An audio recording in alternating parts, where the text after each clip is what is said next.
شب و روز خوبصورتی کے ساتھ بسر ہوں، اور میں اور آپ یہ آرزو رکھتے ہیں کہ ہماری یہ دنیاوی زندگی ہمارے گزرتے ہوئے لیل و نہار شب و روز خوبصورتی کے ساتھ بسر ہوں، اور ہماری اخروی زندگی بھی خوبصورت ہو، یہ جہاں بھی اچھا اور وہ جہاں بھی اچھا، یہ ہر مومن کی آرزو ہے۔ دونوں جہانوں کی فلاح کامیابی ہمارا مقصود ہے۔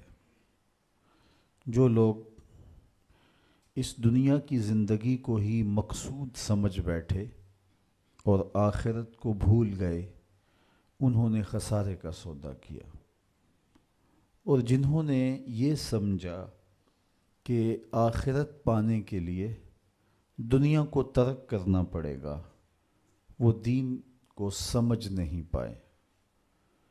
ترک دنیا سے رب نہیں ملتا، بلکہ زہد دنیا مقصود ہے۔ دنیا کا ترک اور ہے، زہد اور ہے۔ زہد یہ ہے کہ سب کچھ ہونے کے باوجود دھیان رب کی طرف ہو۔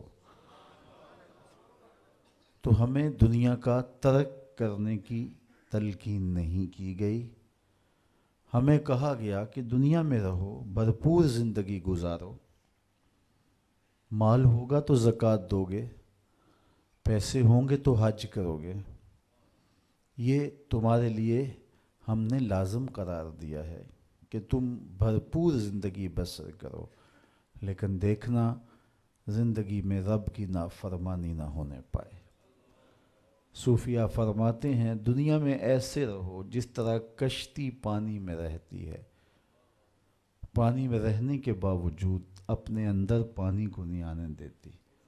تم دنیا میں رہو لیکن دنیا تمہارے اندر نہ رہے۔ کشتی پانی میں رہے تو خیر ہے، لیکن پانی کشتی میں آ گیا تو کشتی کو لے ڈوبے گا۔ اس لیے تم دنیا میں رہ کر کے بھی اپنے رب سے اپنے تعلق کو مضبوط کرو۔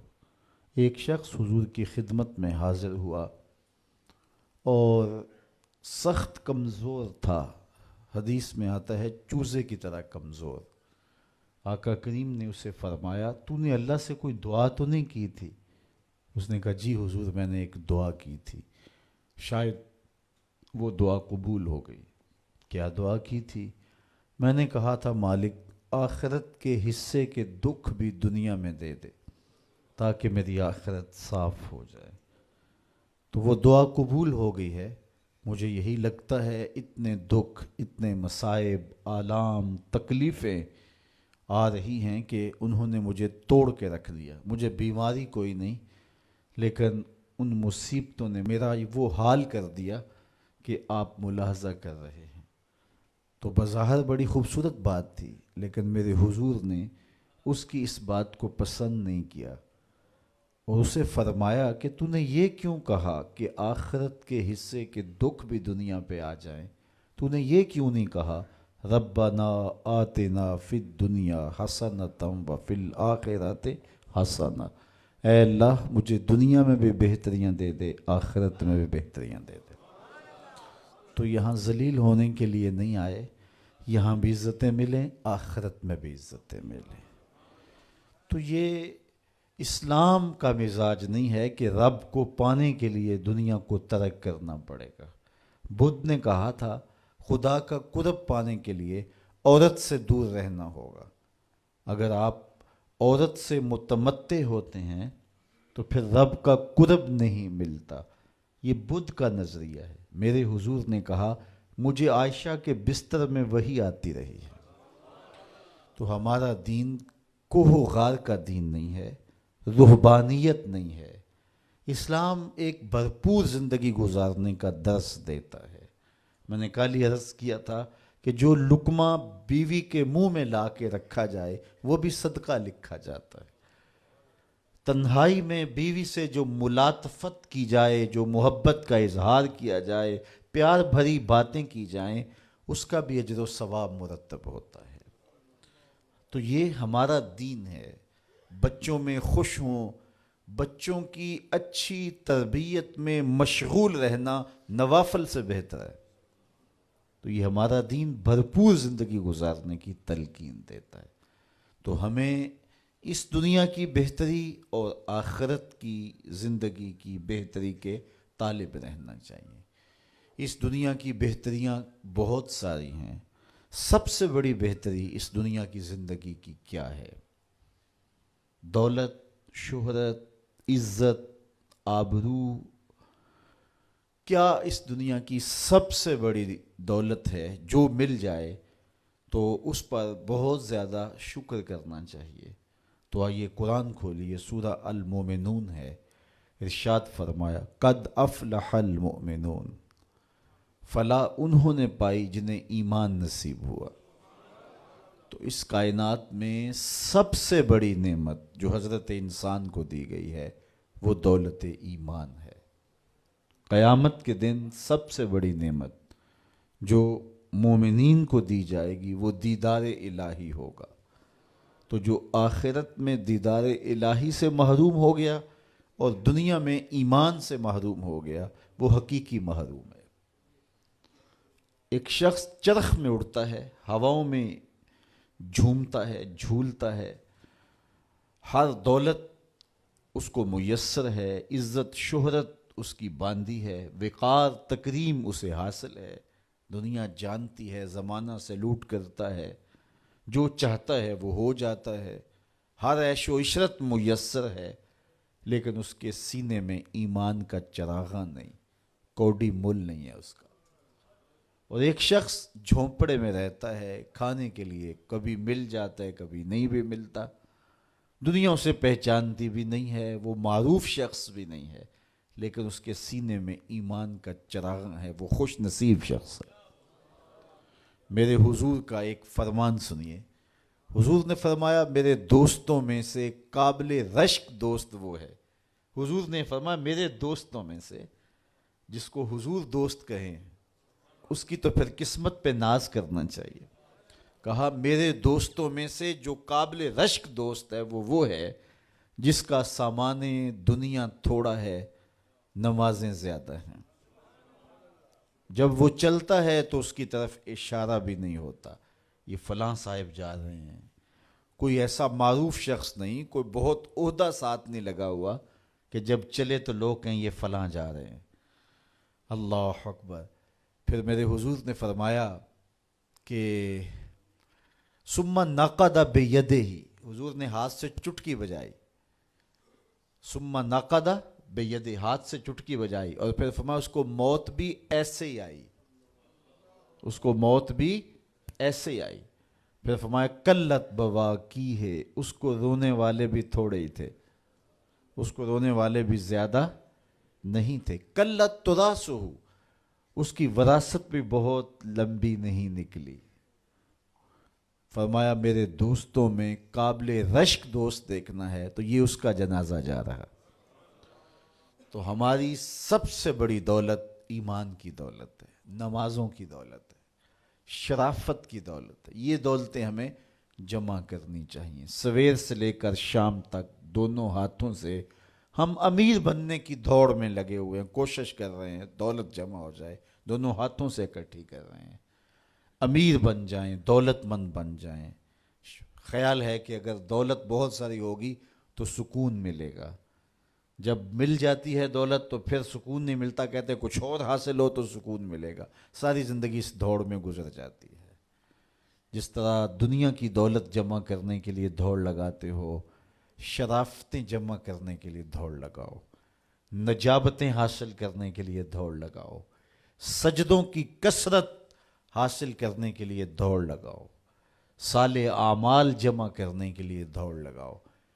خوش نصیبی ہے، ہاں اپنے بچوں کے لیے کاروبار بھی کرو، رزق بھی کماؤ، دولت ضرورت کی تمہیں ہونی چاہیے تمہارے پاس، لیکن فرض کرو اگر نہیں بھی ہے تو اتنی بھی ٹینشن لینے کی ضرورت نہیں ہے. جو میسر ہے اس پہ راضی رہو. نہیں 4 کنال کا بنگلہ تو 1 کنال کا گھر جو ہے وہ بھی سکون دیتا ہے. کنال کا گھر بھی نہیں ہے تو 5 مرلے کا کٹیا بھی تو چھت تو اپنی ہے نا, سکون دیتا ہے. چلو ایسا بھی نہیں ہے تو 1.5-2 مرلے میں بھی رہتے ہو تو وہاں بھی تو قرار ہے.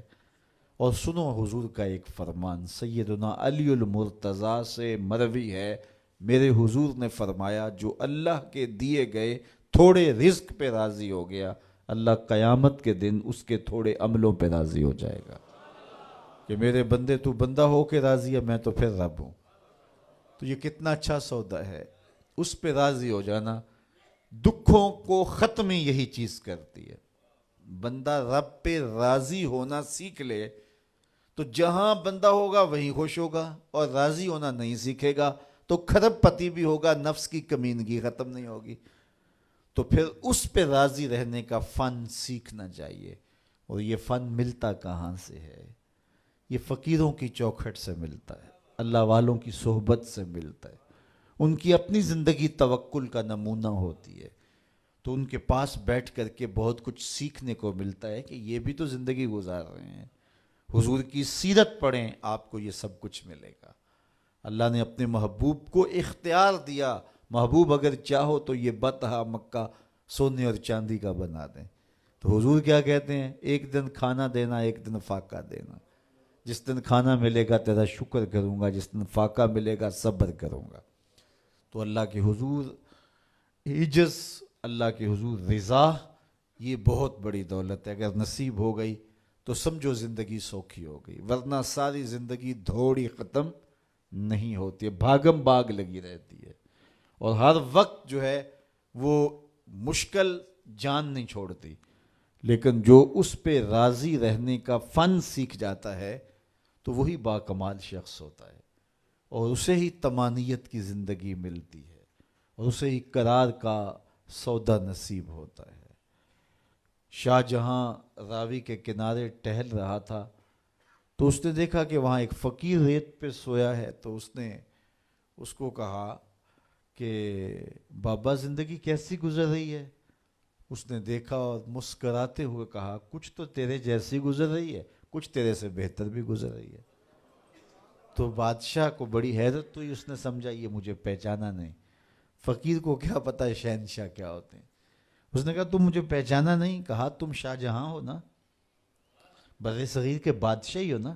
کہا ہاں ہاں. تو پھر تم نے کیسے کہہ دیا کہ کچھ تیرے جیسی کچھ تیرے سے بہتر؟ میرے جیسی زندگی کا تصور نہیں ہو سکتا, اور تم بہتر کی بات کر رہے ہو. محلات کی زندگی دیکھی ہے تم نے؟ شاہی خدمت گزاروں کے رنگ دیکھے ہیں؟ آبنوسی جو ہے وہ پنکھیوں پر خادماؤں کے انداز دیکھے ہیں؟ تمہیں کیا پتا کہ شاہی زندگی کیسے ہوتی ہے؟ کہا بادشاہ جب رات پڑتی ہے اور تو مخملی اور خوبصورت بستروں پہ سوتا ہے, پھولوں کی لگی ہوئی سیج پہ لیٹتا ہے, میں اس ریت پہ سو جاتا ہوں, اور جب نیند آ جاتی ہے تمہیں بھی خبر نہیں ہوتی کہاں پڑا ہوں, خبر مجھے بھی نہیں ہوتی. اس وقت میری اور تمہاری زندگی ایک جیسی گزر رہی ہوتی ہے. تو کہا میرے سے بہتر؟ کہا جب سحری کا وقت ہوتا ہے تم سو رہے ہوتے ہو, میں اٹھ کے اس سے لو لگا دیتا ہوں, یہ میرا وقت تیرے سے بہتر گزر رہا ہوتا ہے. تو جب انسان اس پہ راضی ہو جائے تو پھر اس کو زندگی گزارنے کا مزہ آتا ہے. بات لمبی نہ ہو تو سب سے قیمتی اثاثہ جو ہمیں دیا گیا ہے وہ ایمان ہے. اللہ تعالیٰ کا شکر ہے, ہم بڑے غریب ہوں گے, ہم میں سے بہت سارے لوگ مقروض بھی ہوں گے, بہت سارے لوگ ایسے ہوں گے جن کا ذاتی گھر نہیں ہوگا, کرائے پہ رہتے ہوں گے, بہت سارے لوگوں کے کندھوں پر بیٹیوں کی شادیوں کا بوجھ بھی پڑا ہوگا کہ اتنی بڑی ذمہ داریاں ہیں, میں نے ان کو نبھانا ہے. بہت سارے لوگ کاروباری پیچیدگیوں میں پھنسے ہوں گے, بہت سارے لوگ بیماریوں میں مبتلا ہوں گے, آپ میں سے بہت سارے لوگ مقدمات کی مشکلات میں بھی ہوں گے, دیگر دکھوں میں ہوں گے, اپنوں بیگانوں کی بے وفائیوں کے صدمے بھی ہوں گے, داغ بھی ہوں گے, بہت کچھ ہوگا. لیکن یہ ساری پریشانیاں ایک طرف, اس بات کا شکر ادا کیجئے اللہ نے ہمیں ایمان کا نور عطا فرمایا. ہمارے سینے ایمان کے نور سے خالی نہیں ہیں. میرے والد گرامی اللہ ان کی قبر پہ کروڑوں رحمتوں کا نزول کرے، ایک شعر جھوم کے پڑھا کرتے تھے، محمد جان جانا ہے، پیغمبر ہو تو ایسا ہو، رسولوں کی بشارت سے مبشر ہو تو ایسا ہو، امر توقیر کا سب کو موکر ہو تو ایسا ہو، کیا ہم کو غلام ان کا مقدر ہو تو ایسا ہو۔ تو یہ ہمارے بخت کہ ہمیں حضور کا غلام ہونے کی سعادت بخشی گئی۔ قد افلح المؤمنون، فلاح انہوں نے پائی جو اہل ایمان ہیں۔ الذین هم فی صلاتہم خاشعون، یہ وہ خوش نصیب لوگ ہیں جو نماز میں خشوع کرتے ہیں، گڑ گڑاتے ہیں، اللہ کے حضور عاجزی کرتے ہیں، ان کی آنکھیں آنسوؤں کا خراج دیتی ہیں، عجز کرتے ہیں اس کے حضور۔ یہ سعادت مندی ہے، نماز میں خشوع نصیب ہو جانا۔ میرے حضور نے ارشاد فرمایا، جب حضرت جبریل حضور کے پاس آئے اور حضور کی خدمت میں ادب سے بیٹھ گئے تو انہوں نے کچھ سوال پوچھے، تو ان سوالوں میں سے ایک سوال یہ تھا کہ حضور مجھے احسان کے بارے میں خبر دیجئے۔ تو آقا کریم نے ارشاد فرمایا کہ تو اپنے رب کی عبادت اس طرح کرے کہ تو اسے دیکھتا ہے، اور اگر یہ کیفیت پیدا نہیں ہوتی تو کم از کم یہ کیفیت پیدا ہو کہ وہ تمہیں دیکھ رہا ہے۔ تو جب یہ تصور ہوتا ہے کہ وہ ہمیں دیکھ رہا ہے تو پھر حرکات و سکانات مرتب ہو جاتی ہیں۔ ہم جاتے ہیں نا کسی جگہ پہ تو وہ کہتے ہیں جناب آپ لائیو جا رہے ہیں، تو پھر کپڑے سوار کے بیٹھ جاتے ہیں، اعضاء کا جو ہے وہ نظم قائم رکھتے ہیں کہ اتنے لوگ دیکھ رہے ہیں تو ہم اپنی حرکات و سکانات کو مرتب رکھیں، منظم رکھیں۔ تو جب لوگ دیکھ رہے ہیں تو حرکتیں منظم ہونی چاہیے، تو جب رب دیکھ رہا ہو تو پھر دل کی دھڑکن بھی بے ترتیب نہ ہونے پائے، پھر وسواس، خیالات، کیا کچھ جو انسان کی زندگی کو برباد کرتے ہیں ان سے کنارہ کشی ہو، اور اس تصور میں ڈوب جائے کہ میرا رب مجھے دیکھ رہا ہے۔ یار کسی کی ماں اس کو پیار سے دیکھ رہی ہو تو پھر وہ نشہ نہیں اترتا، باپ دیکھ رہا ہو پیار سے تو وہ اپنا رنگ ہوتا ہے، استاد شفقت سے دیکھ رہا ہو، مرشد دیکھ رہا ہو کسی کو تو پھر وہ نشہ نہیں جاتا، تو کیا تصور میں بندہ ڈوب جائے کہ میرا رب مجھے دیکھ رہا ہے۔ تو جب رب شفقت سے، محبت سے بندے کو دیکھ رہا ہے تو پھر اس کی نماز میں کیوں لذت پیدا نہیں ہوگی، کیوں سرور پیدا نہیں ہوگا، کیوں کیفیات کا جہاں آباد نہیں ہوگا۔ تو فرمایا کہ وہ پھر خشوع کرتے ہیں، گڑ گڑاتے ہیں، روتے ہیں، عجز و انکساری کرتے ہیں۔ ان کی نمازیں پھر کس انہماک کے ساتھ، کس محبت کے ساتھ، کس پیار کے ساتھ ادا ہوتی ہیں، ان کے سجدوں کی کیفیت کیا ہوتی ہے۔ ایک روایت میں آتا ہے بندے کو پتہ چل جائے سجدے میں جو اس پر رحمتیں اترتی ہیں تو وہ سجدے سے سر ہی نہ اٹھائے، اتنی رحمتیں اس کے اوپر نازل ہو رہی ہوتی ہیں۔ تو وہ اپنی نمازوں میں خشوع کرتے ہیں، للہیت کے ساتھ، خلوص کے ساتھ، عجز و انکساری کے ساتھ، گڑ گڑاتے ہوئے، روتے ہوئے۔ اللہ اکبر۔ حضور علیہ الصلوۃ والسلام جب نماز پڑھتے تھے تو ایسے لگتا تھا جس طرح حضور کے سینے میں ہنڈیا پک رہی ہے۔ اس طرح حضور علیہ الصلوۃ والسلام کا جو سینہ اطہر خوف خدا سے، خشیت الہی سے جو ہے، وہ اس طرح حضور کے سینے کی کیفیت تھی، ہنڈیا کے ابلنے کی جس طرح آواز ہوتی ہے۔ اللہ اکبر۔ والذین هم عن اللغو معرضون، اور ان خوش نصیب لوگوں کی کہانی یہ ہے کہ بیہودہ بات کی طرف التفات نہیں کرتے، ان کی زندگی مقصدیت کے نور سے مالا مال ہوتی ہے۔ یہ بات کی، ادھر کی اڑا دی، چائے والے کھوکھے پہ بیٹھے 3 گھنٹے گزار دیے، حمام پہ بیٹھے 2 گھنٹے گزار دیے، فضولیات پہ بحث کرتے رہے۔ ان کی زندگی اتنی فضول ہوتی ہے کہ وہ بیہودہ کاموں پہ وقت لگا دیں۔ وقت تو سب سے قیمتی اثاثہ ہے، قیمتی اثاثہ، سب سے قیمتی کمائی۔ انسان یوں تو نہیں اڑاتا، تو سب سے قیمتی اثاثہ جو ہمیں دیا گیا وہ وقت۔ امام شافعی فرماتے ہیں میں نے فقیروں سے 2 باتیں ایسی سیکھی ہیں جنہوں نے مجھے بڑا نفع دیا ہے۔ چونکہ جو اہل اللہ کی باتیں ہوتی ہیں وہ باتوں کی امام ہوتی ہیں، چونکہ ان کے مشاہدات کا نچوڑ ہوتا ہے. حضرت امام احمد بن حنبل حضرت بشر حافی کے پیچھے دوڑتے تھے، تو کسی نے ان کو کہا کہ آپ اتنے بڑے عالم ہیں تو اس فقیر سے کیا تلاش کرتے ہیں؟ تو امام احمد بن حنبل فرمانے لگے کہ احمد بن حنبل جس رب کو مانتا ہے، بشر حافی اس رب کو جانتا بھی ہے. تو ان سے بڑی باتیں ملتی ہیں ہمیں. تو کہا فقیروں کی دو باتوں نے مجھے بڑا ہی فائدہ دیا. ان میں سے ایک بات یہ، الوقت سیف قاطع، وقت کاٹ دینے والی تلوار ہے. اگر وقت کو تم نہیں کاٹو گے تو وقت تمہیں کاٹ دے گا. کہا اس بات نے مجھے بڑا نفع دیا اور میرا وقت بچایا، ورنہ ہمارا کتنا وقت برباد ہو جاتا ہے. کس نے کتنے سکور کیے جی، کس نے کتنے جو ہے وہ آؤٹ کیے، اور کون کس میچ میں کتنے جو ہے اس نے سکور بنائے، اس پہ میں نے دیکھا 2-2 گھنٹے لوگ بات کر لیتے ہیں. اتنا وقت لوگوں کے پاس ہوتا ہے. مقصد کیا ہے اس کا، مدعا کیا ہے؟ ٹیلی ویژن پہ ٹاک شوز چل رہے ہوتے ہیں ایسے موضوعات پہ، تو حیرت ہوتی ہے کہ اتنا قیمتی وقت اور ہم بحیثیت قوم کھڑے کہاں ہیں اس وقت دنیا میں، اور ہمارے پاس اتنا زائد وقت ہے کہ ہم کن امور پہ بحث کر رہے ہیں. کوئی بندہ باہر سے آیا نا تو اس نے دیکھا کہ پھاٹک بند ہے اور لوگ سائیکل سر پہ اٹھا کے اور موٹر سائیکل بھی جو ہے وہ کسی طرح سے گھسیٹ کے جو ہے وہ ریلوے لائن عبور کر رہے ہیں. تو وہ بڑا متاثر ہوا کہ اتنی ذمہ دار قوم ہے کہ جو گاڑی کے آنے کا انتظار بھی نہیں کرتی، اور ان کو اپنے مقصد پر جانے کے لیے، کام پر جانے کے لیے اس قدر ان کو جلدی ہے کہ یہ سائیکل بھی سڑک پہ اٹھا کے سڑک عبور کر رہے ہیں. تو خیر جب پھاٹک کھلا تو وہ گیا تو دیکھا آگے بندریا کا تماشا لگا تھا، 600 آدمی وہاں کھڑا تھا. اس نے کہا اچھا اس کی جلدی تھی سب کو. تو ہمارا تو کتنا وقت بندریا کے تماشے کو دیکھتے ہوئے گزر جاتا ہے، جب ہم بحیثیت قوم دنیا میں کہاں کھڑے ہیں.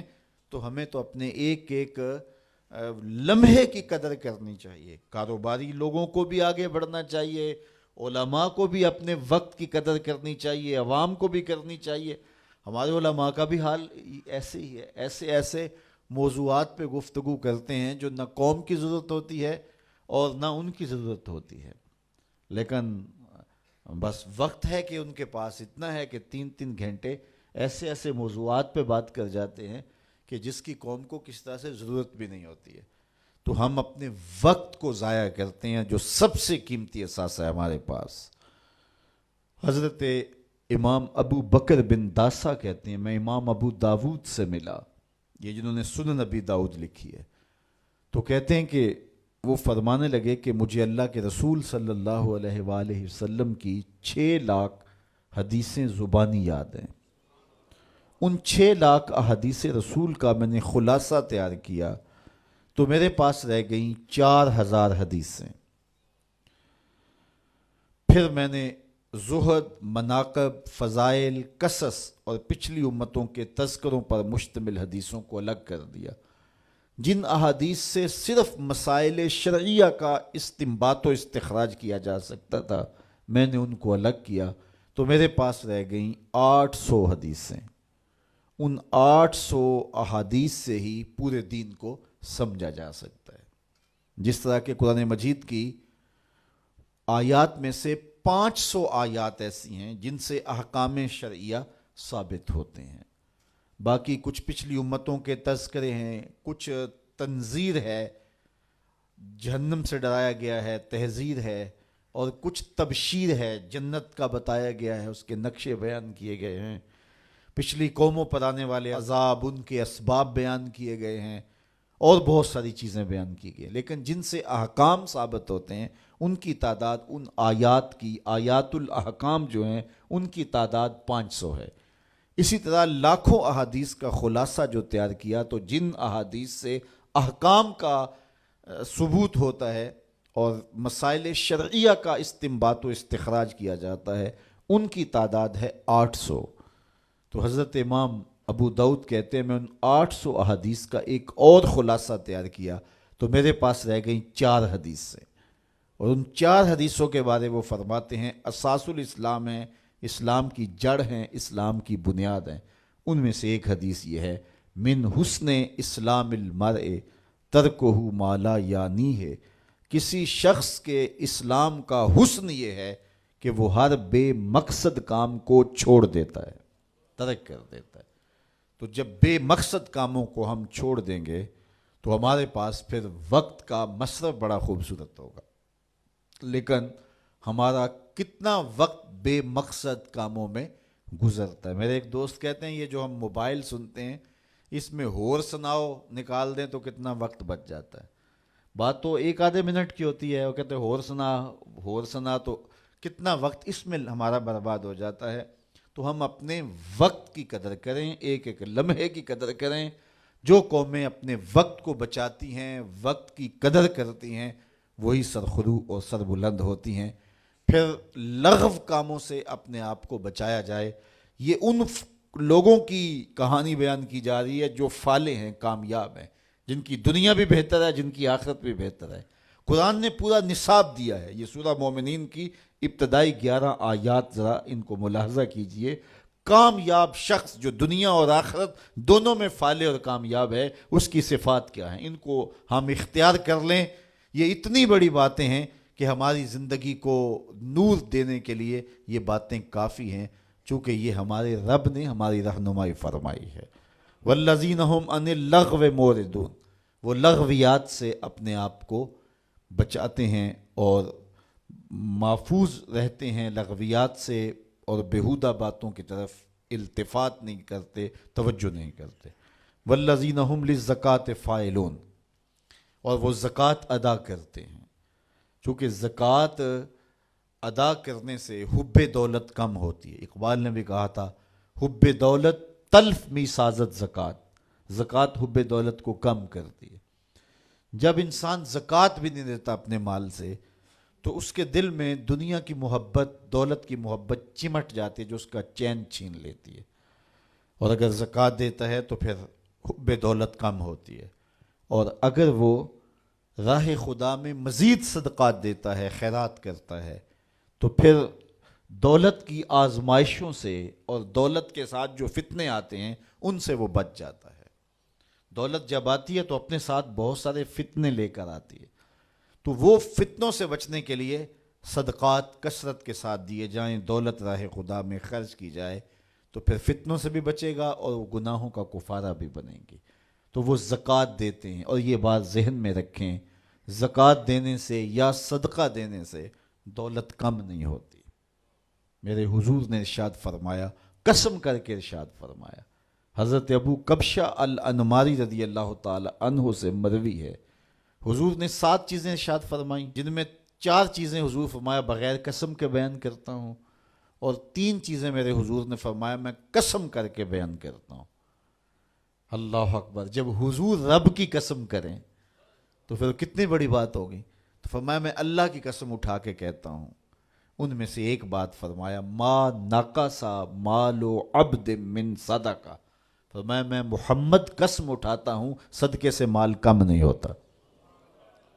تو یہ حضور علیہ الصلوۃ والسلام نے جو ہے وہ فرما دیا، اور ہمارے لیے یہ کافی اور سچی بات یہ ہے، جو اللہ کی راہ میں دیتے ہیں ان کا مال کم نہیں ہوتا۔ میرے بزرگ فرماتے تھے جب تک کنوؤں سے پانی نکالا جاتا رہا، تازہ بھی تھا وافر بھی تھا، جب کنوؤں نے پانی باہر دینا چھوڑ دیا، لوگوں نے لینا چھوڑ دیا، تو پھر کیا نتیجہ ہوا؟ پانی نیچے بھی چلا گیا، گدلا بھی ہو گیا۔ تو جب وہ باہر دیتے تھے، بانٹتے تھے، نیچے سے سوتے بھی پھوٹتے تھے۔ تم لوگوں کو راہ خدا میں دیتے رہو، اللہ بھی تمہیں عطا کرتا رہے گا۔ اللہ اکبر! والذین هم للزکاۃ فاعلون والذین هم لفروجہم حافظون، یہ بڑی اہم بات بیان فرمائی۔ فالح شخص کے لیے جو شرائط ہیں، ایک تو مال سے محبت نہ کرے، اس کو خیرات کرے، لغویات سے اپنے آپ کو بچائے، نماز میں خشوع اور عجز پیدا کرے، اور ایک خوبی یہ والذین هم لفروجہم حافظون، وہ اپنی پارسائی کے محافظ ہوتے ہیں، اپنی عصمت کے جوہر کو لٹنے نہیں دیتے، وہ آوارہ مزاج نہیں ہوتے، دل پھینک نہیں ہوتے، بلکہ وہ اپنی عصمت کے جوہر کو محفوظ کرتے ہیں اور حق صاحب حق تک پہنچاتے ہیں۔ میرے حضور نے ارشاد فرمایا جو تمہارے دو جبڑوں کے درمیان ہے یعنی زبان، اور جو دو ٹانگوں کے درمیان ہے تمہاری پارسائی کی جگہ، ان دو چیزوں کی تم مجھے ضمانت دے دو، میں محمد تمہیں جنت کی ضمانت دے دیتا ہوں۔ دور موجود میں بے حیائی پورے عروج پہ ہے۔ ہمارا میڈیا اس کو پروموٹ کر رہا ہے، سوشل میڈیا نے قیامت ڈھا دی، اور ماں باپ کی گرفت اولاد پر کمزور ہو گئی۔ ماحول اتنا حیا سوز ہو گیا کہ اپنے دامن اور اپنی عصمت کو محفوظ رکھنا اتنا آسان کام نہیں رہا، لیکن اس کے باوجود فالح بننے کے لیے یہ کام کرنا ہی پڑے گا، ورنہ فالحین میں نام نہیں آئے گا، کہ اپنی عصمت کے جوہر کو محفوظ رکھا جائے۔ حالات کے تیور کوئی بھی ہوں، حسن بجلیاں گرا رہا ہو، خواہشات دیوانی ہوں اور آرزویں مچل رہی ہوں، لیکن اپنی آبرو کا پہرا دے کہ میرا رب میری ہر ادا دیکھ رہا ہے۔ اور یہ یقین جب انسان کی روح میں اترتا ہے تو پھر حالات کا تیور کچھ بھی کیوں نہ ہو، انسان اپنی آبرو محفوظ رکھتا ہے۔ کیا آپ دیکھتے نہیں ہیں کہ حیا سوز ماحول میں بت کے اوپر موٹا کھیس ڈال کر دروازے بند کر کے زلیخا بولتی ہے قالت ہے تلک یوسف اب تو آ جاؤ نا، اب تو کوئی نہیں دیکھ رہا، اور پھر وہ شاہی محل کی شہزادی ہے اور جناب یوسف جوان رانا ہیں، لیکن جب اس نے دعوت پیش کی ہے حسن قدموں میں بچھنے کے لیے خود بےتاب ہے، تو جناب یوسف کیا بولے؟ قال معاذ اللہ، کہا میں اللہ کی پناہ میں آتا ہوں۔ اللہ اکبر! پھر اتنی روشنیاں برسیں کہ گناہ کا تصور بھی محال ہو گیا۔ یکا یک حضرت یوسف کے دل میں خیال آیا اور آپ نے زلیخا سے وہ بات بھی کی، کہا کہ تو اس بت سے حیا کرتی ہے جس کی بے نور آنکھیں دیکھتی نہیں، تیرا یہ جھوٹا معبود ہے، تو اس سے بھی حیا کرتی ہے جس کی بے نور آنکھیں دیکھتی بھی نہیں، میں اس سے حیا نہ کروں جو ساتویں کوٹڑی میں بھی دیکھ رہا ہے۔ پھر حضرت یوسف کا یقین اتنا مضبوط ہوا، اتنا روشن ہوا کہ دروازے سامنے مقفل ہوئے تھے، لیکن اس سے اپنی جان چھڑا کر حضرت یوسف بھاگتے ہیں۔ دروازے کو تالا لگا ہوا ہے، لیکن جب یوسف تیقن کے ساتھ، یقین کے ساتھ دروازے کے قریب جاتے ہیں، زنجیر ٹوٹ کے گر جاتی اور دروازہ کھل جاتا ہے۔ پھر دوسرا، تیسرا، حتیٰ کہ 7 دروازے کھل جاتے ہیں اور حضرت یوسف کی عصمت پہ دھبا نہیں آنے پاتا۔ حالات کا رخ کوئی بھی ہو، لیکن جب عزم مصمم ہو کہ میں اپنی آبرو اور اپنی عزت اور اپنی ناموس کو رسوا نہیں کروں گا، تو اللہ پھر مدد کرتا ہے، وہ بند دریچوں کے اندر بھی بندوں کے لیے راستے پیدا کر دیتا ہے۔ الا علی ازواجہم او ما ملکت ایمانہم فانہم غیر ملومین، ہاں مگر ان کی جو بیویاں ہیں اور شرعی باندیاں ہیں ان پر انہیں کوئی ملامت نہیں ہے۔ فمن ابتغى وراء ذلك فاولئک هم العادون، تو جو ان دو کے سوا کچھ اور چاہے وہی حد سے بڑھنے والے ہیں۔ والذین هم لاماناتہم وعہدہم راعون،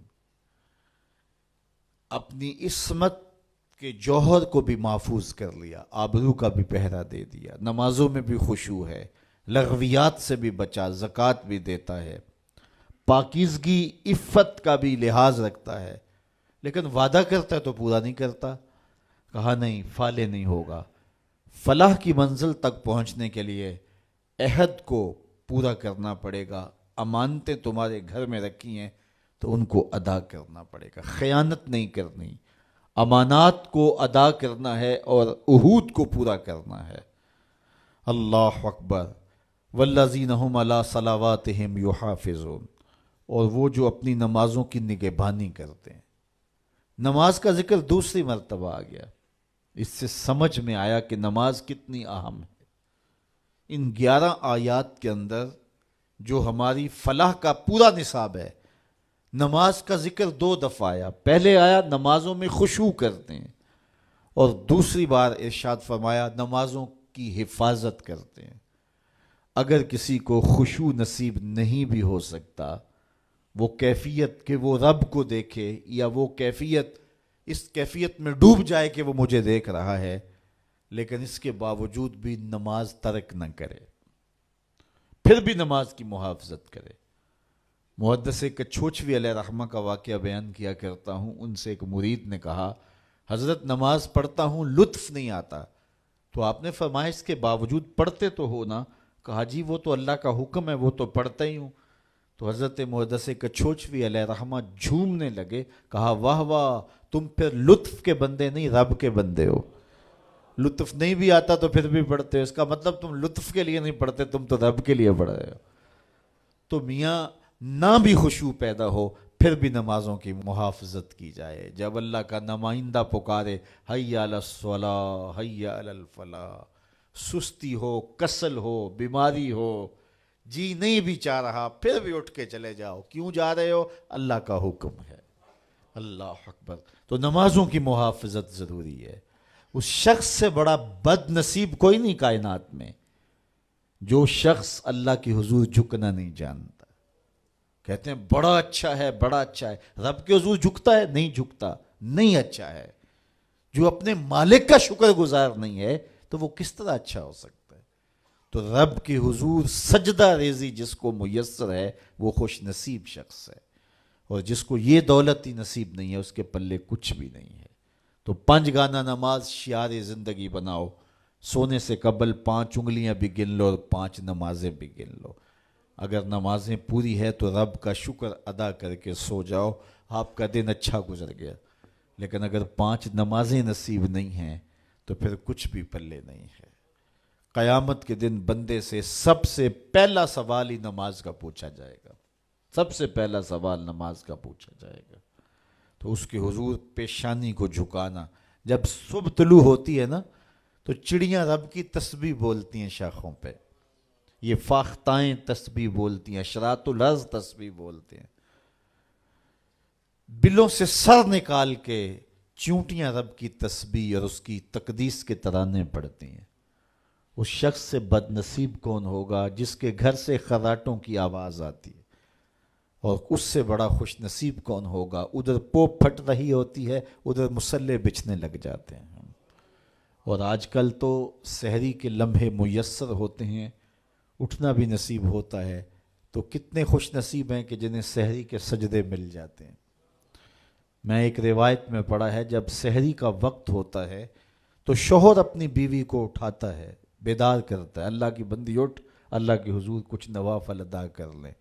سارے دن کی تھکی ہوئی خاتون نہیں اٹھ پاتی تو وہ خود ہی وضو کر کے نماز پڑھنے کے لیے مصلی بچھا لیتا ہے، لیکن وضو کرتے ہوئے اس کے دل میں آتا ہے بیوی کو بھی اس نیکی میں شامل کرنا ہے۔ میں نے بڑا بیدار کرنے کی کوشش کی، وہ اٹھی نہیں ہے۔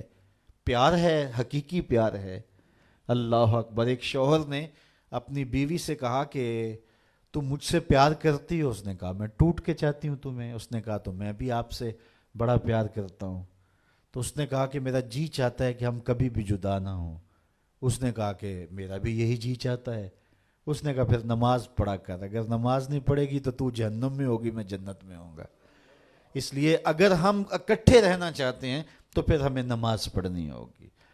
تو اس کا جی چاہا، پیار تو یہ ہے نا کہ میری بیوی کہیں محروم نہ رہ جائے، تو وہ چلو میں تھوڑا سا پانی وضو کے بعد لے آیا اور اپنی بیوی کے چہرے پہ چھڑک دیا اور خود مصلی بچھا کے نماز پڑھنے لگا۔ اب بیوی اٹھی دیکھ کر تو شوہر نماز پڑھ رہا ہے تو وہ بھی جلدی سے اٹھی، اس نے وضو کیا اور شوہر کے قریب ہی مصلی بچھا لیا۔ ذرا تصور تو کرو ان لمحوں کا کہ سحری ہے، کوئی دیکھنے والا نہیں ہے، ایک طرف شوہر کا مصلی بچھا ہے، ایک طرف بیوی کا مصلی بچھا ہے، کبھی وہ سجدے میں ہے، کبھی وہ قیام میں ہے، کبھی وہ رکوع میں ہے، کبھی وہ قومے میں ہے، کبھی وہ جلسے میں ہے، کبھی وہ اللہ کے حضور جھکی ہوئی ہے۔ تو جب دونوں نماز پڑھ رہے ہوتے ہیں، حدیث میں آتا ہے دونوں کو دیکھ کے رب مسکرا رہا ہوتا ہے، اپنی شان کے مطابق اللہ مسکرا رہا ہوتا ہے کہ میرا بندہ اور میری دہلیز کی باندی کس طرح میرے حضور سجدہ ریز ہے۔ تو خوش نصیب وہ ہیں جنہیں اس کے حضور سجدہ ریزیاں نصیب ہوتی ہیں۔ اولئک ھم الوارثون، اللہ فرماتا ہے یہی لوگ جنت کے وارث ہیں۔ جن میں یہ خوبیاں ہیں، جو نمازوں میں خشوع کرتے ہیں، لغویات سے بچتے ہیں، زکوٰۃ ادا کرتے ہیں، شرمگاہوں کی حفاظت کرتے ہیں، امانتیں ادا کرتے ہیں، عہد پورے کرتے ہیں، نمازوں کی محافظت کرتے ہیں، یہ وارث ہیں۔ کس چیز کے وارث؟ الذین یرثون الفردوس، یہ جنت الفردوس کے وارث ہیں۔ ہم فیہا خالدون، وہاں جا کر کے نکالے نہیں جائیں گے، ہمیشہ رہیں گے۔ چونکہ جو جنت میں ایک بار چلا گیا پھر چلا گیا۔ کہتے ہیں جنت میں جا کے جنتیوں کو ایک ہی خدشہ ہوگا، کہیں موت نہ آ جائے۔ اتنی نعمتیں پانے کے بعد پھر آرزو ہوگی کہ جئیں، کھٹکا ہوگا کہیں موت نہ آ جائے۔ اور جہنمیوں کو جہنم میں جا کے ایک ہی امید ہوگی، کہیں موت آ جائے تو جان چھوٹ جائے۔ پھر اللہ مینڈے کی شکل میں حشر کے میدان میں موت کو لائے گا۔ جنتی جنت سے، جہنمی جہنم سے دیکھ رہے ہوں گے، پھر موت کو ذبح کر دیا جائے گا۔ روایت میں آتا ہے اگر خوشی سے مرا جاتا تو جنتی خوشی سے مر جاتے، لیکن چونکہ موت کو موت آ گئی ہے اس لیے موت نہیں ہے۔ اور اگر دکھ سے مرا جاتا تو جہنمی صدمے سے مر جاتے، لیکن موت کو موت آ چکی ہے۔ تو جنت میں جائیں گے پھر رہیں گے بھی ہمیشہ۔ کیا میں اور آپ یہ چاہیں گے کہ قرآن نے جس فالح شخص، بامراد شخص کا تصور دیا ہے، ہم وہ فلاح پانے والے شخص بن جائیں؟ یقیناً یہ میری بھی آرزو ہوگی اور یہ آپ سب کی آرزو ہوگی۔ تو آئیے سورہ مومنون 18ویں پارے کی پہلی 11 آیات کو ضرور پڑھیے، روز پڑھیے۔ یہ ہوم ورک کے طور پہ 2-3 مرتبہ روزانہ اس کو ضرور پڑھیے گا۔ اور جو میں نے آپ کے سامنے اس کی مختصر توضیح اور تشریح رکھی ہے، اس کو ذہن نشین کرنے کی کوشش کیجیے گا۔ یہ آیات آپ کو خود ہی نور دیں گی، روشنیاں دیں گی۔ میں اور آپ یہ آرزو رکھتے ہیں کہ ہماری یہ دنیاوی زندگی ہمارے گزرتے ہوئے لیل و نہار، شب و روز خوبصورتی کے ساتھ بسر ہوں، اور ہماری اخروی زندگی بھی خوبصورت ہو۔ یہ جہاں بھی اچھا اور وہ جہاں بھی اچھا، یہ ہر مومن کی آرزو ہے۔ دونوں جہانوں کی فلاح، کامیابی ہمارا مقصود ہے۔ جو لوگ اس دنیا کی زندگی کو ہی مقصود سمجھ بیٹھے اور آخرت کو بھول گئے، انہوں نے خسارے کا سودا کیا۔ اور جنہوں نے یہ سمجھا کہ آخرت پانے کے لیے دنیا کو ترک کرنا پڑے گا، وہ دین کو سمجھ نہیں پائے۔ ترک دنیا سے رب نہیں ملتا، بلکہ زہد دنیا مقصود ہے۔ دنیا کا ترک اور ہے، زہد اور ہے۔ زہد یہ ہے کہ سب کچھ ہونے کے باوجود دھیان رب کی طرف ہو۔ تو ہمیں دنیا کا ترک کرنے کی تلقین نہیں کی گئی۔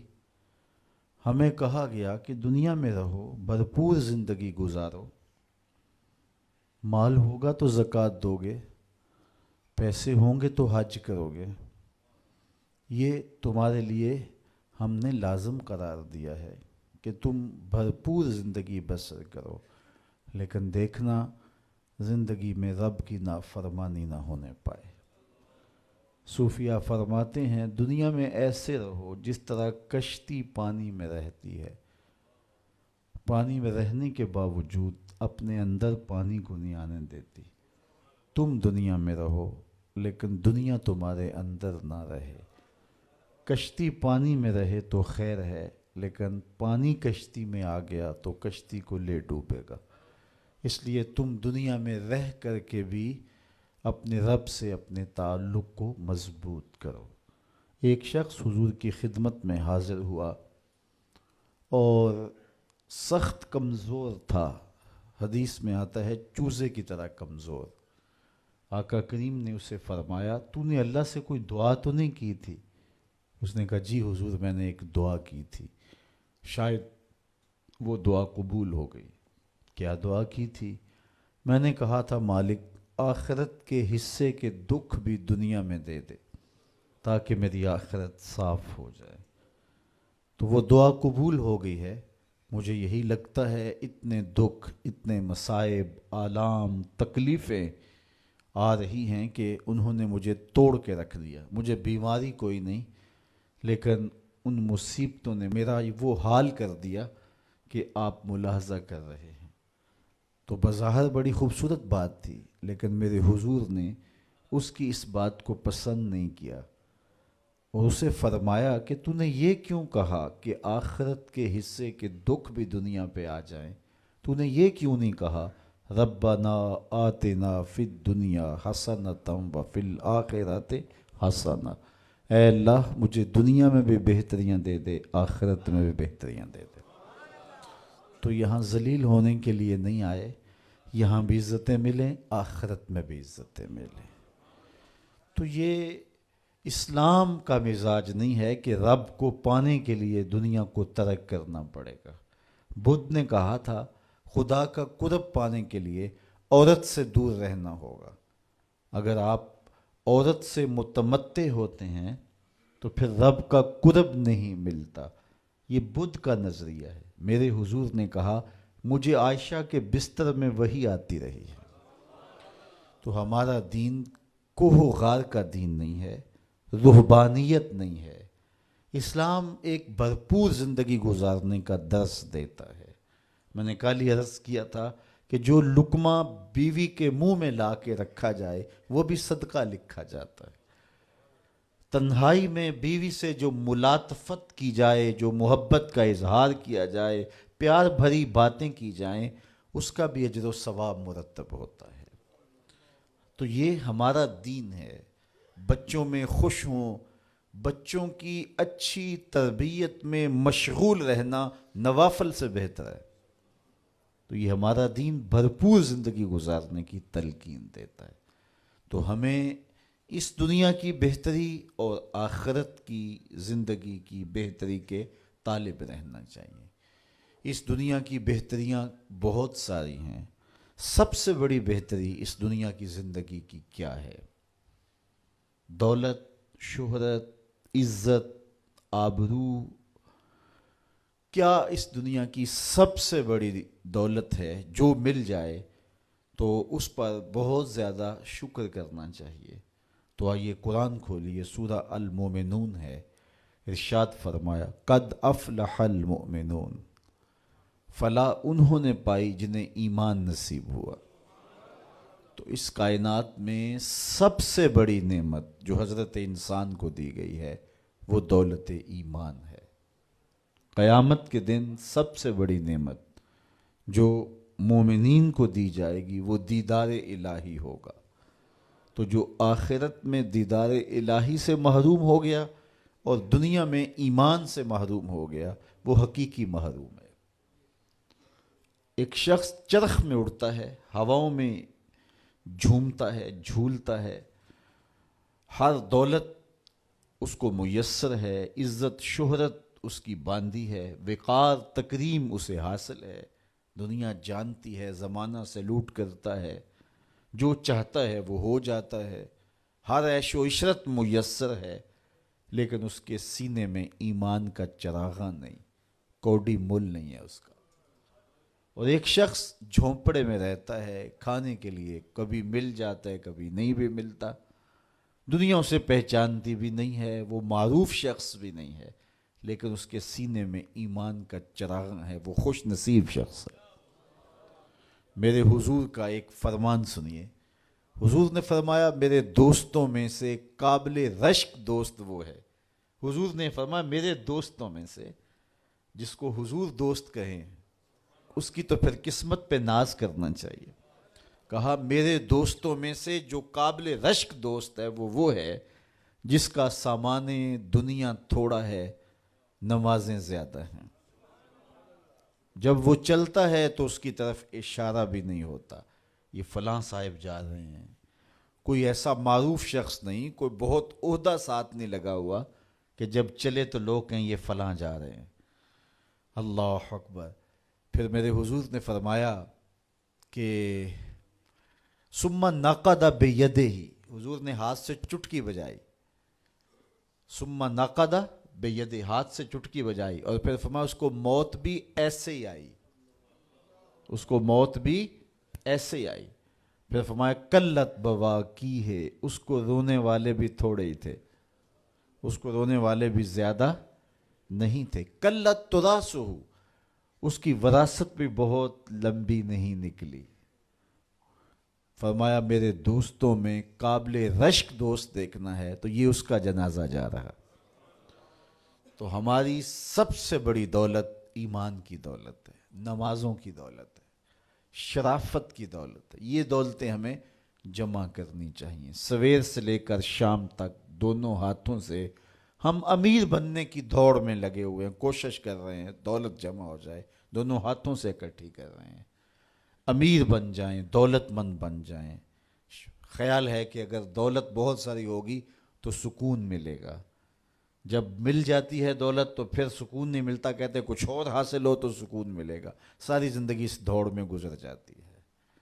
جس طرح دنیا کی دولت جمع کرنے کے لیے دوڑ لگاتے ہو، شرافتیں جمع کرنے کے لیے دوڑ لگاؤ، نجابتیں حاصل کرنے کے لیے دوڑ لگاؤ، سجدوں کی کثرت حاصل کرنے کے لیے دوڑ لگاؤ، صالح اعمال جمع کرنے کے لیے دوڑ لگاؤ۔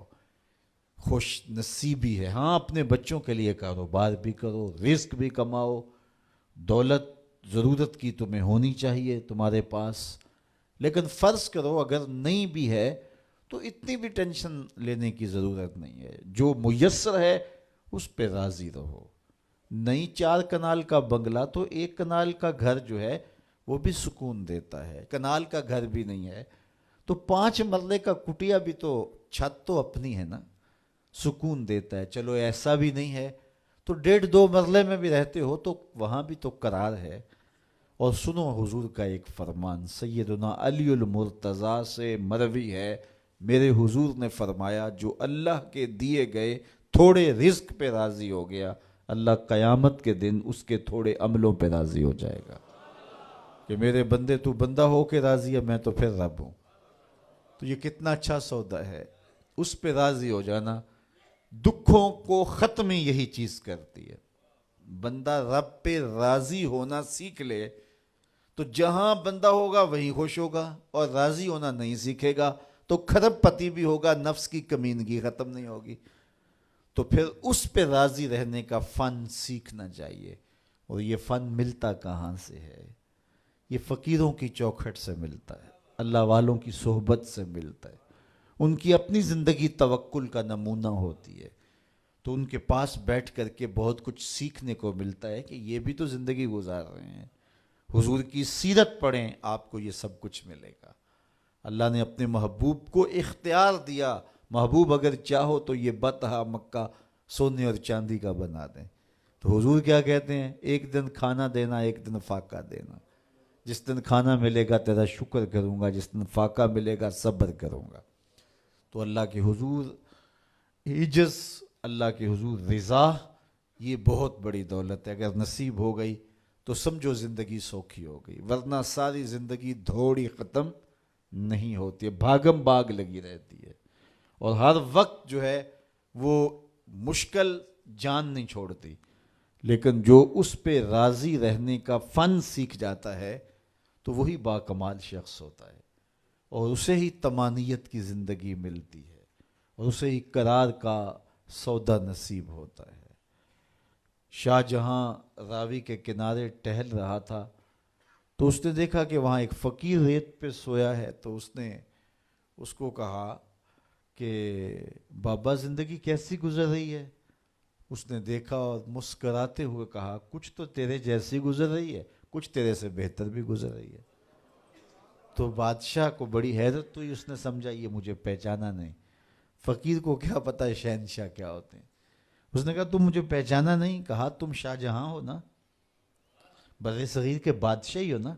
کہا ہاں ہاں، تو پھر تم نے کیسے کہہ دیا کہ کچھ تیرے جیسی کچھ تیرے سے بہتر؟ میرے جیسی زندگی کا تصور نہیں ہو سکتا، اور تم بہتر کی بات کر رہے ہو۔ محلات کی زندگی دیکھی ہے تم نے؟ شاہی خدمت گزاروں کے رنگ دیکھے ہیں؟ آبنوسی جو ہے وہ پنکھیوں پر خادماؤں کے انداز دیکھے ہیں؟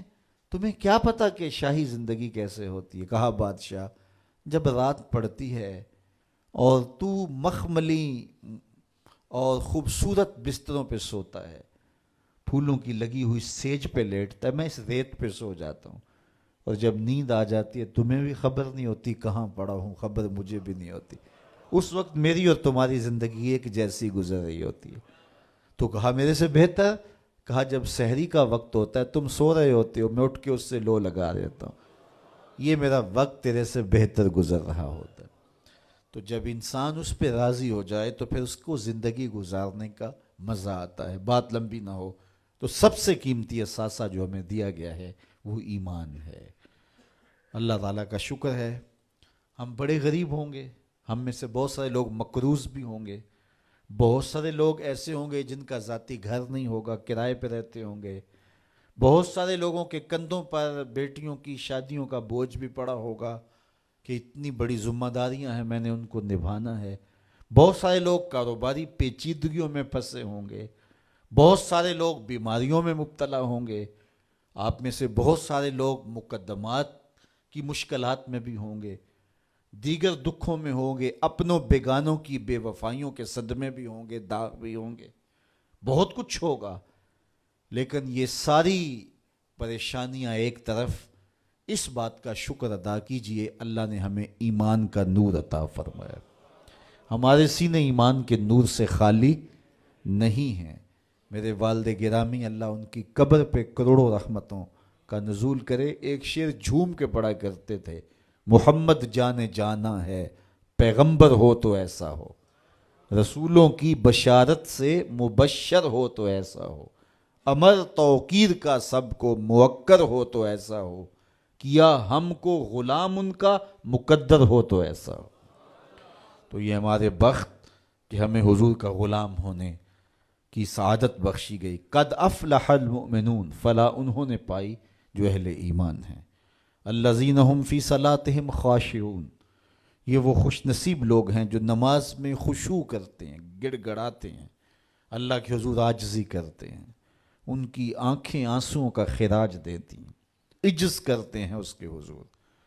یہ سعادت مندی ہے، نماز میں خشوع نصیب ہو جانا۔ میرے حضور نے ارشاد فرمایا، جب حضرت جبریل حضور کے پاس آئے اور حضور کی خدمت میں ادب سے بیٹھ گئے تو انہوں نے کچھ سوال پوچھے، تو ان سوالوں میں سے ایک سوال یہ تھا کہ حضور مجھے احسان کے بارے میں خبر دیجئے۔ تو آقا کریم نے ارشاد فرمایا کہ تو اپنے رب کی عبادت اس طرح کرے کہ تو اسے دیکھتا ہے، اور اگر یہ کیفیت پیدا نہیں ہوتی تو کم از کم یہ کیفیت پیدا ہو کہ وہ تمہیں دیکھ رہا ہے۔ تو جب یہ تصور ہوتا ہے کہ وہ ہمیں دیکھ رہا ہے تو پھر حرکات و سکانات مرتب ہو جاتی ہیں۔ ہم جاتے ہیں نا کسی جگہ پہ تو وہ کہتے ہیں جناب آپ لائیو جا رہے ہیں، تو پھر کپڑے سوار کے بیٹھ جاتے ہیں، اعضاء کا جو ہے وہ نظم قائم رکھتے ہیں کہ اتنے لوگ دیکھ رہے ہیں تو ہم اپنی حرکات و سکانات کو مرتب رکھیں، منظم رکھیں۔ تو جب لوگ دیکھ رہے ہیں تو حرکتیں منظم ہونی چاہیے، تو جب رب دیکھ رہا ہو تو پھر دل کی دھڑکن بھی بے ترتیب نہ ہونے پائے، پھر وسواس، خیالات، کیا کچھ جو انسان کی زندگی کو برباد کرتے ہیں ان سے کنارہ کشی ہو، اور اس تصور میں ڈوب جائے کہ میرا رب مجھے دیکھ رہا ہے۔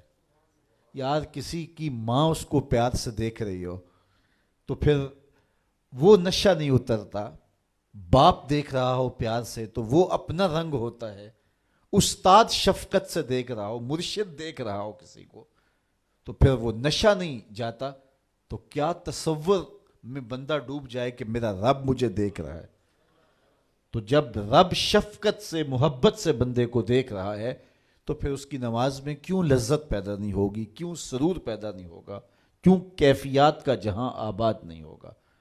تو فرمایا کہ وہ پھر خشوع کرتے ہیں، گڑ گڑاتے ہیں، روتے ہیں، عجز و انکساری کرتے ہیں، ان کی نمازیں پھر کس انہماک کے ساتھ، کس محبت کے ساتھ، کس پیار کے ساتھ ادا ہوتی ہیں، ان کے سجدوں کی کیفیت کیا ہوتی ہے، ایک روایت میں آتا ہے بندے کو پتہ چل جائے سجدے میں جو اس پر رحمتیں اترتی ہیں تو وہ سجدے سے سر ہی نہ اٹھائے، اتنی رحمتیں اس کے اوپر نازل ہو رہی ہوتی ہیں۔ تو وہ اپنی نمازوں میں خشوع کرتے ہیں، للہیت کے ساتھ، خلوص کے ساتھ، عجز و انکساری کے ساتھ، گڑ گڑاتے ہوئے، روتے ہوئے اللہ اکبر۔ حضور علیہ الصلوۃ والسلام جب نماز پڑھتے تھے تو ایسے لگتا تھا جس طرح حضور کے سینے میں ہنڈیا پک رہی ہے۔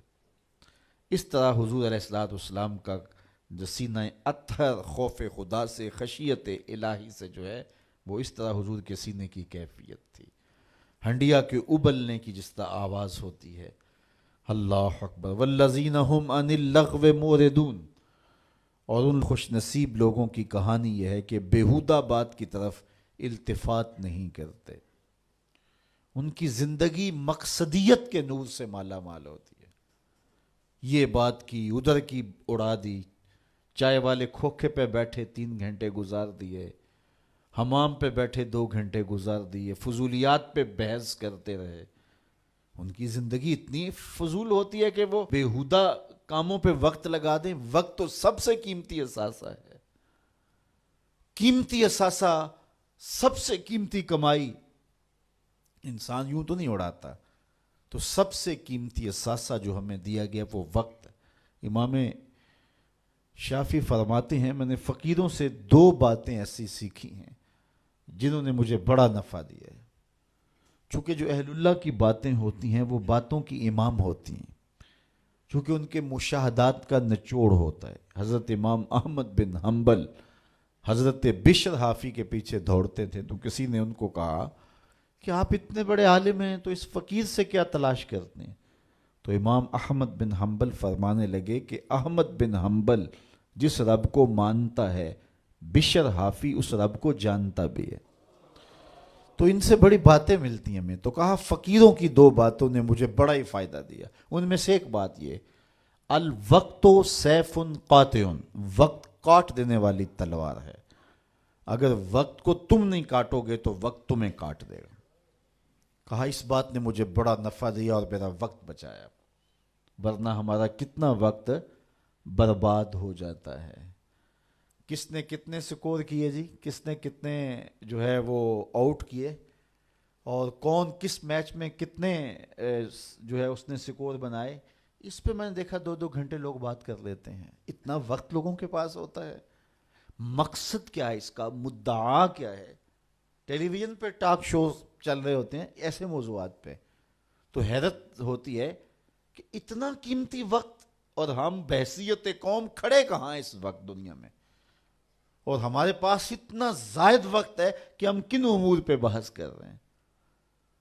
کوئی بندہ باہر سے آیا نا تو اس نے دیکھا کہ پھاٹک بند ہے اور لوگ سائیکل سر پہ اٹھا کے، اور موٹر سائیکل بھی جو ہے وہ کسی طرح سے گھسیٹ کے جو ہے وہ ریلوے لائن عبور کر رہے ہیں، تو وہ بڑا متاثر ہوا کہ اتنی ذمہ دار قوم ہے کہ جو گاڑی کے آنے کا انتظار بھی نہیں کرتی، اور ان کو اپنے مقصد پر جانے کے لیے، کام پر جانے کے لیے اس قدر ان کو جلدی ہے کہ یہ سائیکل بھی سڑک پہ اٹھا کے سڑک عبور کر رہے ہیں۔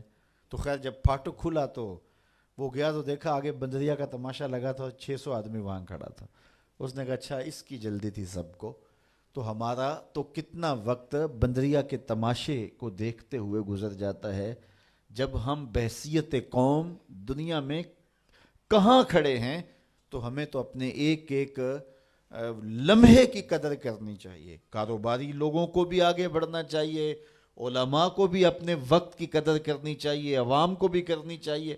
ہمارے علماء کا بھی حال ایسے ہی ہے، ایسے موضوعات پہ گفتگو کرتے ہیں جو نہ قوم کی ضرورت ہوتی ہے اور نہ ان کی ضرورت ہوتی ہے، لیکن بس وقت ہے کہ ان کے پاس اتنا ہے کہ 3 گھنٹے ایسے موضوعات پہ بات کر جاتے ہیں کہ جس کی قوم کو کس طرح سے ضرورت بھی نہیں ہوتی ہے۔ تو ہم اپنے وقت کو ضائع کرتے ہیں جو سب سے قیمتی اثاثہ ہے ہمارے پاس۔ حضرت امام ابو بکر بن داسا کہتے ہیں میں امام ابو داود سے ملا، یہ جنہوں نے سنن ابی داؤد لکھی ہے، تو کہتے ہیں کہ وہ فرمانے لگے کہ مجھے اللہ کے رسول صلی اللہ علیہ وآلہ وسلم کی 6 لاکھ حدیثیں زبانی یاد ہیں، ان 6 لاکھ احادیث رسول کا میں نے خلاصہ تیار کیا تو میرے پاس رہ گئیں 4000 حدیثیں۔ پھر میں نے زہد، مناقب، فضائل، قصص اور پچھلی امتوں کے تذکروں پر مشتمل حدیثوں کو الگ کر دیا۔ جن احادیث سے صرف مسائل شرعیہ کا استنباط و استخراج کیا جا سکتا تھا میں نے ان کو الگ کیا تو میرے پاس رہ گئیں 800 حدیثیں۔ ان 800 احادیث سے ہی پورے دین کو سمجھا جا سکتا ہے۔ جس طرح کہ قرآن مجید کی آیات میں سے 500 آیات ایسی ہیں جن سے احکام شرعیہ ثابت ہوتے ہیں، باقی کچھ پچھلی امتوں کے تذکرے ہیں، کچھ تنذیر ہے، جہنم سے ڈرایا گیا ہے، تحذیر ہے، اور کچھ تبشیر ہے، جنت کا بتایا گیا ہے، اس کے نقشے بیان کیے گئے ہیں، پچھلی قوموں پر آنے والے عذاب، ان کے اسباب بیان کیے گئے ہیں، اور بہت ساری چیزیں بیان کی گئی۔ لیکن جن سے احکام ثابت ہوتے ہیں ان کی تعداد، ان آیات کی، آیات الاحکام جو ہیں ان کی تعداد 500 ہے۔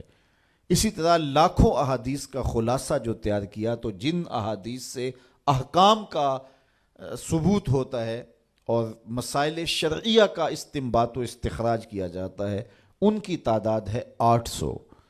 تو حضرت امام ابو داؤد کہتے ہیں میں ان 800 احادیث کا ایک اور خلاصہ تیار کیا تو میرے پاس رہ گئیں 4 حدیثیں، اور ان 4 حدیثوں کے بارے وہ فرماتے ہیں اساس الاسلام ہیں، اسلام کی جڑ ہیں، اسلام کی بنیاد ہیں۔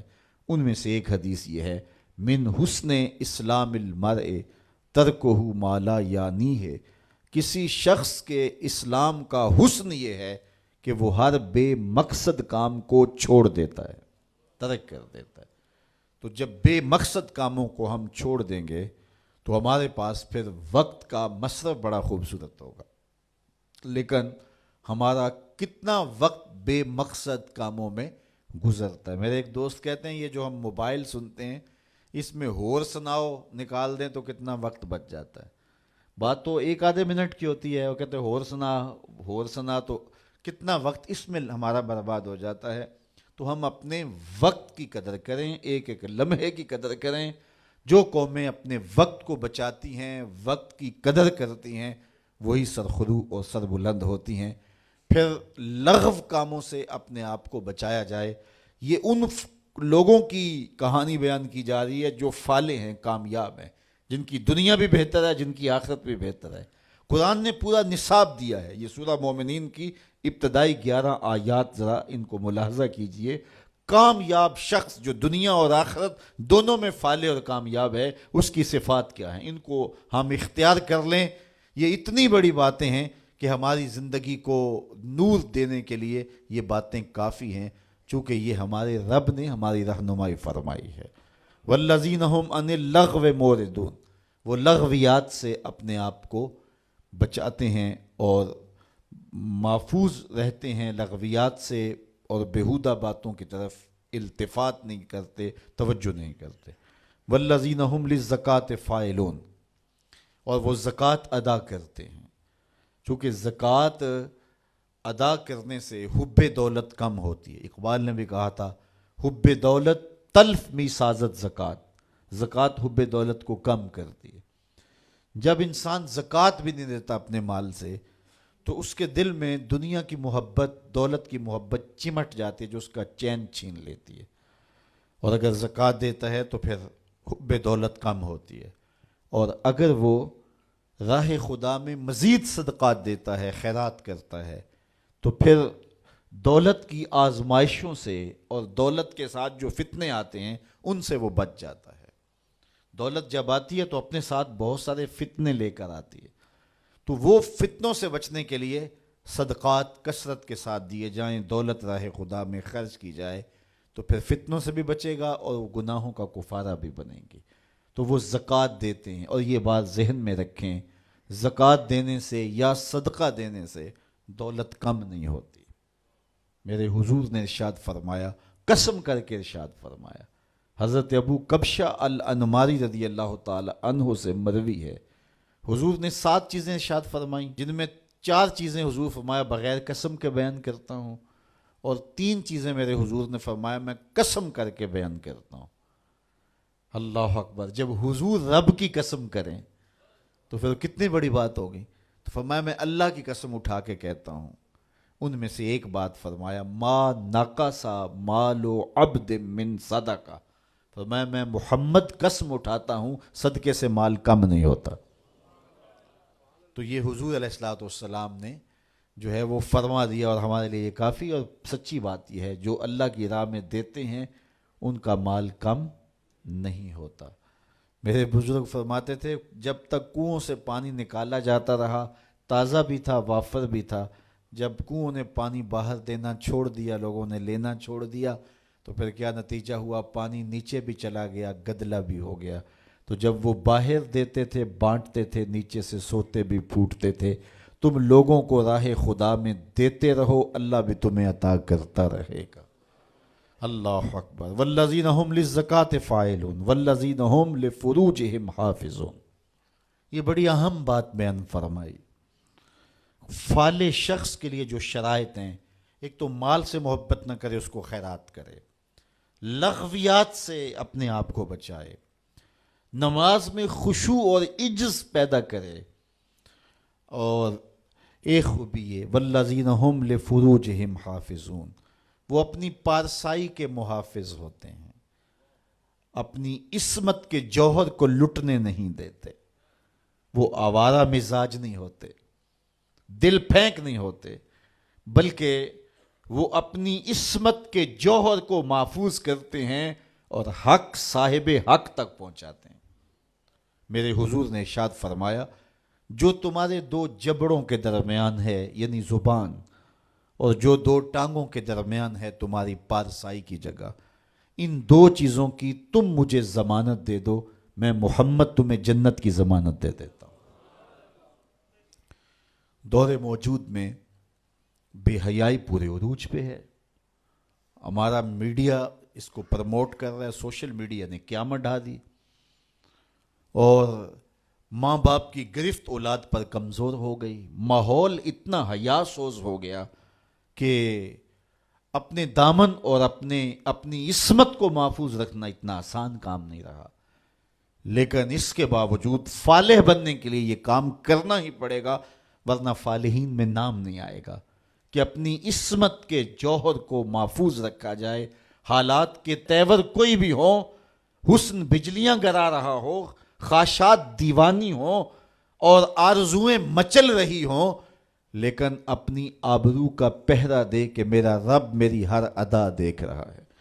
اور یہ یقین جب انسان کی روح میں اترتا ہے تو پھر حالات کا تیور کچھ بھی کیوں نہ ہو، انسان اپنی آبرو محفوظ رکھتے۔ کیا آپ دیکھتے نہیں ہیں کہ حیا سوز ماحول میں بت کے اوپر موٹا کھیس ڈال کر، دروازے بند کر کے زلیخا بولتی ہے قالت ہے تلک یوسف اب تو آ جاؤ نا، اب تو کوئی نہیں دیکھ رہا، اور پھر وہ شاہی محل کی شہزادی ہے اور جناب یوسف جوان رانا ہیں، لیکن جب اس نے دعوت پیش کی ہے حسن قدموں میں بچھنے کے لیے، خود بے تاب ہے، تو جناب یوسف کیا بولے؟ قال معاذ اللہ، کہا میں اللہ کی پناہ میں آتا ہوں۔ اللہ اکبر۔ پھر اتنی روشنیاں برسیں کہ گناہ کا تصور بھی محال ہو گیا۔ یکا یک حضرت یوسف کے دل میں خیال آیا اور آپ نے زلیخا سے وہ بات بھی کی، کہا کہ تو اس بت سے حیا کرتی ہے جس کی بے نور آنکھیں دیکھتی نہیں، تیرا یہ جھوٹا معبود ہے، تو اس سے بھی حیا کرتی ہے جس کی بے نور آنکھیں دیکھتی بھی نہیں، میں اس سے حیا نہ کروں جو 7ویں کوٹڑی میں بھی دیکھ رہا ہے۔ پھر حضرت یوسف کا یقین اتنا مضبوط ہوا، اتنا روشن ہوا کہ دروازے سامنے مقفل ہوئے تھے، لیکن اس سے اپنی جان چھڑا کر حضرت یوسف بھاگتے ہیں۔ دروازے کو تالا لگا ہوا ہے، لیکن جب یوسف تیقن کے ساتھ، یقین کے ساتھ دروازے کے قریب جاتے ہیں، زنجیر ٹوٹ کے گر جاتی ہے اور دروازہ کھل جاتا ہے۔ پھر دوسرا، تیسرا، حتیٰ کہ 7 دروازے کھل جاتے ہیں اور حضرت یوسف کی عصمت پہ دھبا نہیں آنے پاتا۔ حالات کا رخ کوئی بھی ہو، لیکن جب عزم مصمم ہو کہ میں اپنی آبرو اور اپنی عزت اور اپنی ناموس کو رسوا نہیں کروں گا، تو اللہ پھر مدد کرتا ہے، وہ بند دریچوں کے اندر بھی بندوں کے لیے راستے پیدا کر دیتا ہے۔ الا علی ازواجہم او ما ملکت ایمانہم فانہم غیر ملومین، ہاں مگر ان کی جو بیویاں ہیں اور شرعی باندیاں ہیں ان پر انہیں کوئی ملامت نہیں ہے۔ فمن ابتغى وراء ذلك فاولئک هم العادون، تو جو ان دو کے سوا کچھ اور چاہے وہی حد سے بڑھنے والے ہیں۔ والذین هم لاماناتهم وعہدہم راعون، اپنی عصمت کے جوہر کو بھی محفوظ کر لیا، آبرو کا بھی پہرا دے دیا، نمازوں میں بھی خشوع ہے، لغویات سے بھی بچا، زکوٰۃ بھی دیتا ہے، پاکیزگی عفت کا بھی لحاظ رکھتا ہے، لیکن وعدہ کرتا ہے تو پورا نہیں کرتا۔ کہا نہیں، فالے نہیں ہوگا۔ فلاح کی منزل تک پہنچنے کے لیے عہد کو پورا کرنا پڑے گا، امانتیں تمہارے گھر میں رکھی ہیں تو ان کو ادا کرنا پڑے گا، خیانت نہیں کرنی، امانات کو ادا کرنا ہے اور عہود کو پورا کرنا ہے۔ اللہ اکبر۔ والذین هم علی صلواتہم یحافظون، اور وہ جو اپنی نمازوں کی نگہبانی کرتے ہیں۔ نماز کا ذکر دوسری مرتبہ آ گیا، اس سے سمجھ میں آیا کہ نماز کتنی اہم ہے۔ ان 11 آیات کے اندر جو ہماری فلاح کا پورا نصاب ہے، نماز کا ذکر 2 دفعہ آیا۔ پہلے آیا نمازوں میں خشوع کرتے ہیں، اور دوسری بار ارشاد فرمایا نمازوں کی حفاظت کرتے ہیں۔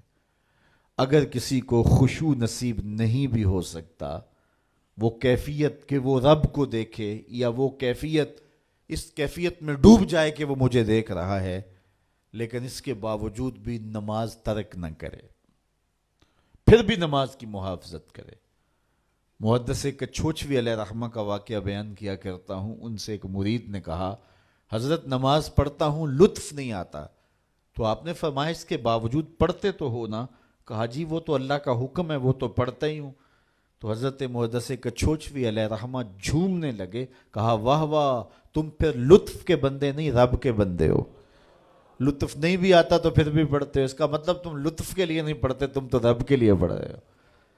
تو میاں نہ بھی خشوع پیدا ہو پھر بھی نمازوں کی محافظت کی جائے۔ جب اللہ کا نمائندہ پکارے حی علی الصلاۃ حی علی الفلاح، سستی ہو، کسل ہو، بیماری ہو، جی نہیں بھی چاہ رہا، پھر بھی اٹھ کے چلے جاؤ۔ کیوں جا رہے ہو؟ اللہ کا حکم ہے۔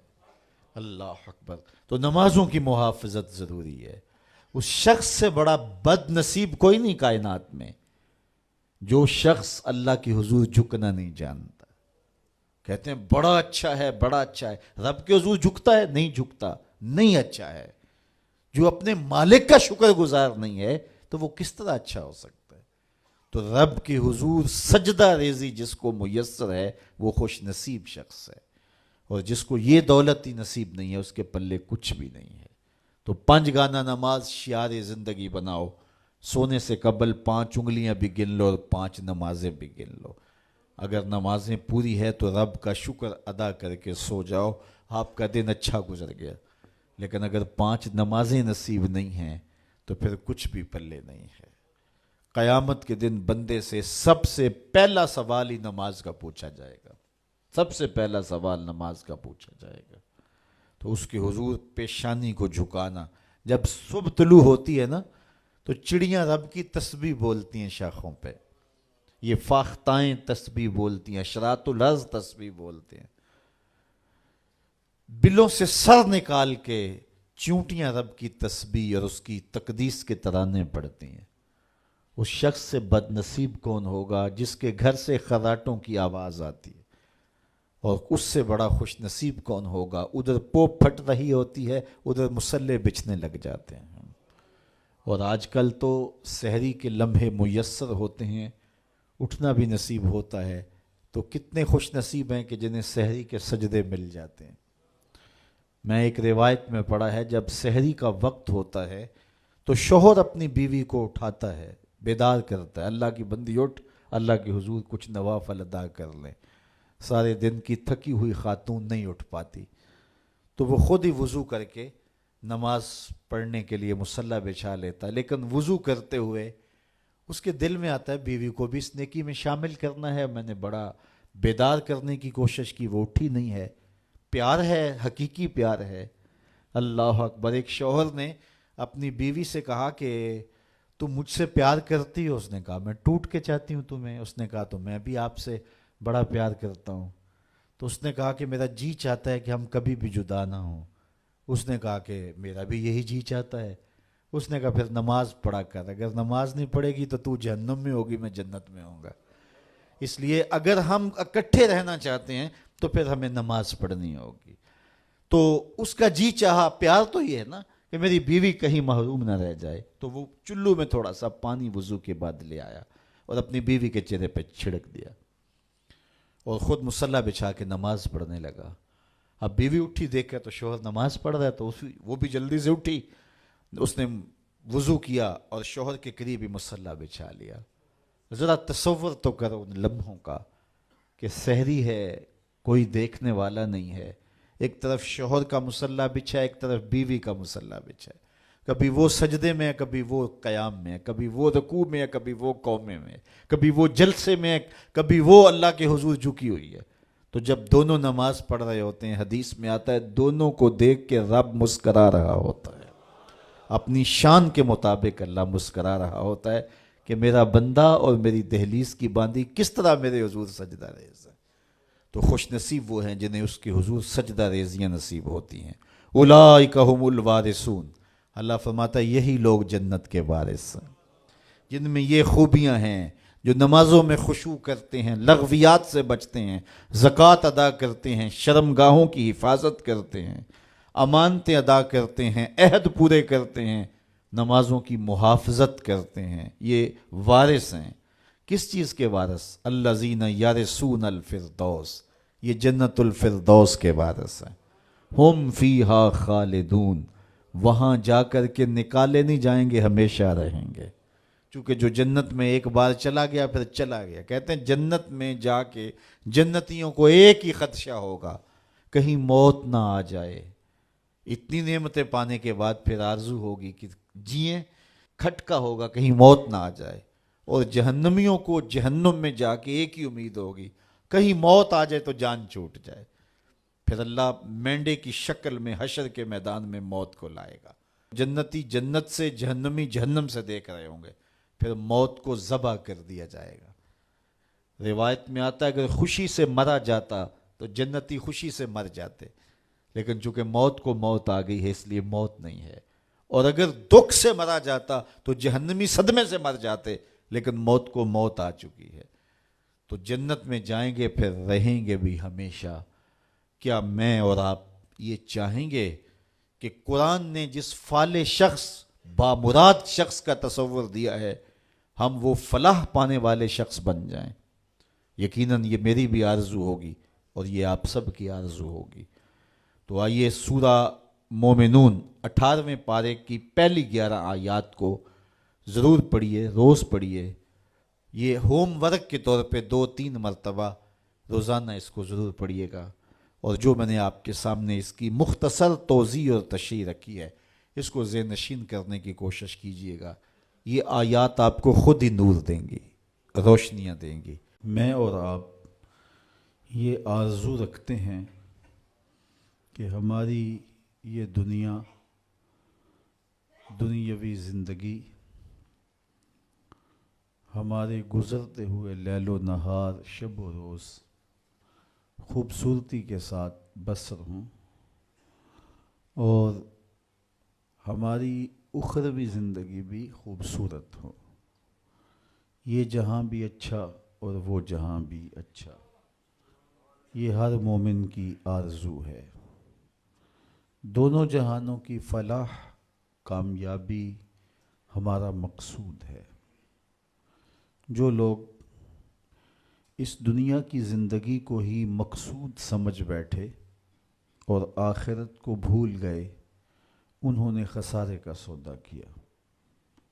اور جنہوں نے یہ سمجھا کہ آخرت پانے کے لیے دنیا کو ترک کرنا پڑے گا، وہ دین کو سمجھ نہیں پائے۔ ترک دنیا سے رب نہیں ملتا، بلکہ زہد دنیا مقصود ہے۔ دنیا کا ترک اور ہے، زہد اور ہے۔ زہد یہ ہے کہ سب کچھ ہونے کے باوجود دھیان رب کی طرف ہو۔ تو ہمیں دنیا کا ترک کرنے کی تلقین نہیں کی گئی، ہمیں کہا گیا کہ دنیا میں رہو، بھرپور زندگی گزارو، مال ہوگا تو زکوٰۃ دو گے،